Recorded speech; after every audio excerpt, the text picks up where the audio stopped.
Hello বন্ধুরা, তোমরা কেমন আছো? তো দেখো, এখানে শিঙি মাছ নিয়ে এসেছি, রান্না করব। তা আমি বললাম তোমাদের বাড়িতে আমার হাজব্যান্ড অসুস্থ, যার জন্য শিঙি মাছ রান্না করতে এটা একটা উঠে নিয়েছি। এটা কেটে নেব, নিয়ে রান্না করব। আর এখানে দুটো আছে, দুটো এখনও জিন্দা আছে, তার জন্য এটা জলে রেখেছি। আর একটা মাছ, এটা এই মাছটা আমি উঠে নিয়েছি, এটা কেটে নেব, নিয়ে রান্না করব। কিভাবে ঝোলটা করব, একদম হালকা পাতলা করে কিভাবে করব সেটা তোমাদের সঙ্গে শেয়ার করছি। তোমরা সঙ্গে থাকো, দেখতে থাকো। মাছটা কেটে নিয়েছি, মাসিকে দিয়ে কেটে নিয়েছি। আমি তো কাটতে পারি না এগুলো মাছ। এখানে কাঁচা কলা আর আলু নিয়েছি। এই কাঁচা কলা আর আলু দিয়ে আজকে ঝোলটা রান্না করব। মাছটা কেটে নিয়েছি, আর এখানে কাঁচা কলা আর আলু কেটে নিয়েছি। কাঁচা কলার পাতলা পাতলা নিয়েছি, দুটো আলু কেটে নিয়েছি।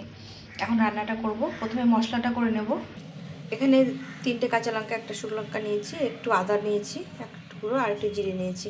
এই আদা জিরে বাটা দিয়ে আমি ঝোলটা করব। এটা বাটা মশলা রান্নাটা করব।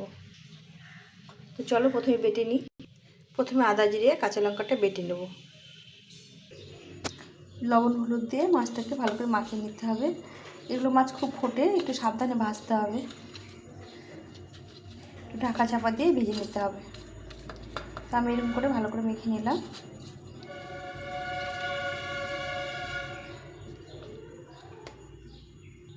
এখানে কড়াই বসিয়ে দিয়েছি, কড়াইটা গরম হয়ে গেছে। আমি মাছটাকে প্রথমে ভেজে নেব। আমি সরষের তেল সম্পূর্ণ রান্নাটা করব, একদম কম তেলে রান্না করব।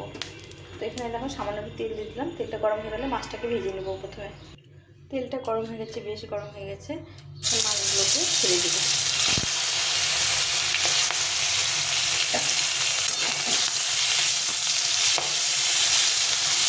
একদম কম তেলে মাছটাকে ভেজে নিয়ে রান্না করব। ঢাকা দিয়ে ভেজে নেব। মাছটা ভাজা হয়ে গেছে, খুব বেশি ভাজবো না, মাছটা কড়া করে এইভাবে ভেজে নিলাম। এখন মাছটাকে উঠিয়ে নিয়ে রান্নাটা করব। এগুলো মাছ বেশি ভাজলে মাছের এগুলো নষ্ট হয়ে যায়, আর খেতেও ভালো লাগে না। একটু কড়া করে ভাজলে, একটু নরম নরম থাকলেই খেতে ভালো লাগে।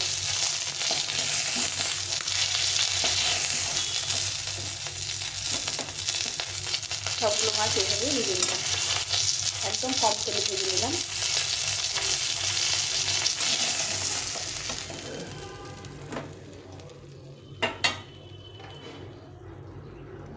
এখন আমি রান্নাটা করব। এরকম অল্প তেলেই রান্নাটা করব, একদম কম তেলে। দেখো তেলটা একটু গরম হতে দিতে হবে। তেলটা গরম হয়ে গেছে। এখন আমি একটা শুকনো লঙ্কা আর কিছুটা জিরে আর একটা তেজপাতা একটু ভেজে নেব। গ্যাসটা একদম কমিয়ে দিয়েছি।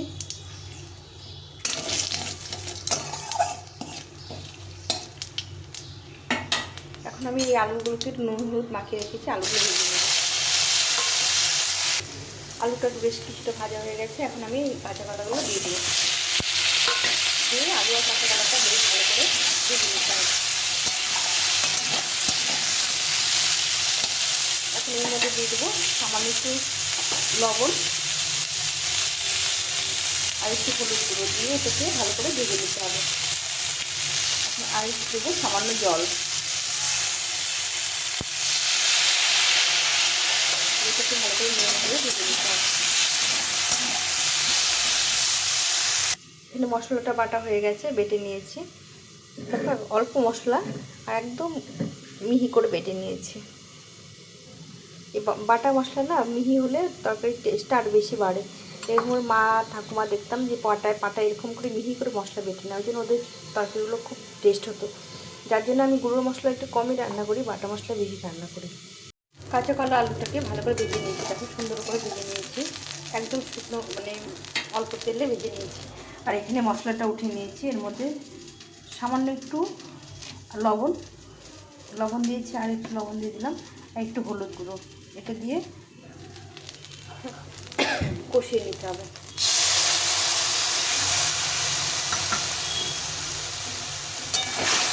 একদম সামান্য মশলা রান্না হবে, এটাকে ভালো করে কষিয়ে নিতে হবে অনেক সুন্দর। ভালো করে কষিয়ে নিয়েছি। এখন আমি এখানে জলটা ফুটিয়ে রেখেছি, এই ফুটানো জলটা দিয়ে দিলাম। ঝোলটা ফুটে গেছে, এখন মাছগুলো দিয়ে দেবো।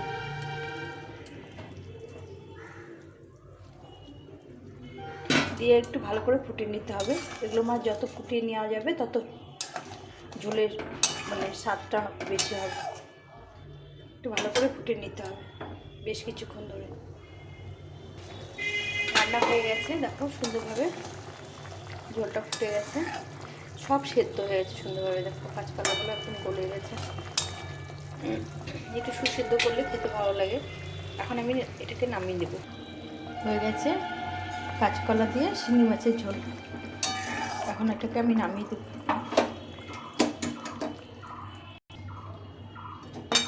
তো বন্ধুরা, সম্পূর্ণ ভিডিওটা দেখার জন্য অনেক অসংখ্য ধন্যবাদ। আর তোমাদের কেমন লাগলো অবশ্যই জানিও। ভালো লাগলে একটা লাইক করে বন্ধুদের সঙ্গে শেয়ার করো।